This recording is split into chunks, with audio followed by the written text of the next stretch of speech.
dumped? Can you stop saying dumped? Of course, I'm sorry. I just assumed that she wouldn't have to deal with stuff like that. What? Because of my body or something like... Your body, your whole head. Do you have every rib that I have? Just a little taste there of the new Amy Schumer movie, I Feel Pretty. And yes, it is all about the pursuit of physical perfection with a bit of a twist. CBC News film critic Eli Glasner is here to tell us all about it. Quite the premise here.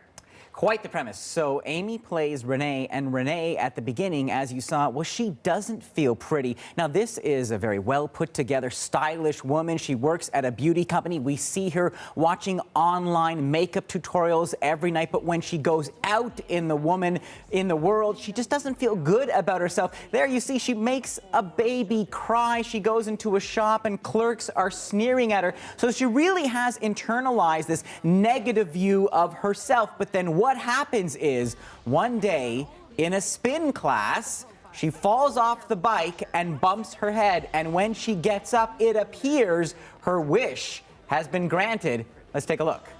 I always wanted this to happen. You dream that this will happen, but I never thought it would really happen. I mean, look at me. Look at my boobs. Look at my ass.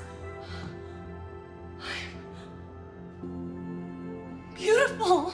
All right, so she has a beauty boost, and certainly in terms of self-confidence, and she heads out to conquer the world. But self-depreciation, joking about how women see themselves, that's really Amy Schumer's thing, if you will. Does it work in this flick? I don't think it does. I mean, yeah, this is certainly her wheelhouse. She's made a lot of great points in comedy about women's self-image and how they're judged by Hollywood. But here, so much of the comedy is about the disconnect, about how she feels good about herself, about how when she looks in the mirror, she thinks she sees someone who's beautiful, but actually nothing has changed. So that's really, I think, a troublesome sticking point. So for example, let me show you, now that she has this self-confidence, she goes for the job of her dreams. She wants to be a receptionist at a beauty company. She thinks she fits in with the glamazons, and I think we're meant to kind of giggle at the fact that she doesn't. Take a look for yourself.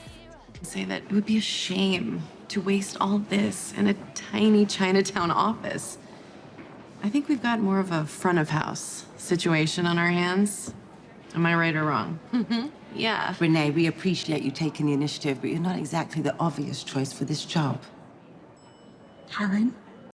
It's actually Michelle Williams there as the CEO of the beauty company. They're thinking of hiring Renee, not for her intelligence, not for her insight, but because they think, oh, she can connect us to the average woman. So again, they're pointing out the discrepancy between the way she now sees herself and her actual physical appearance. And what this really irks me is you think of what Amy Schumer did with that movie Trainwreck, where she burst onto the scene and she had self-confidence and she was appealing because she was so comfortable in her own skin. And now this movie is kind of flipping that, saying she doesn't deserve that confidence because it's all an illusion, while telling us to focus on her surface. Right, kind of odd, but there's already controversy around this movie, Eli. There was some backlash when the trailer actually came out. Is Amy Schumer saying anything about it? She is responding. So let me show you what she said in an interview with Vulture, the pop culture website. She says, in the scene after the head injury, the assumption is the woman I see when I look in the mirror is skinny, but I'm just seeing the same self and perceiving my body as beautiful. So that's Amy Schumer's interpretation.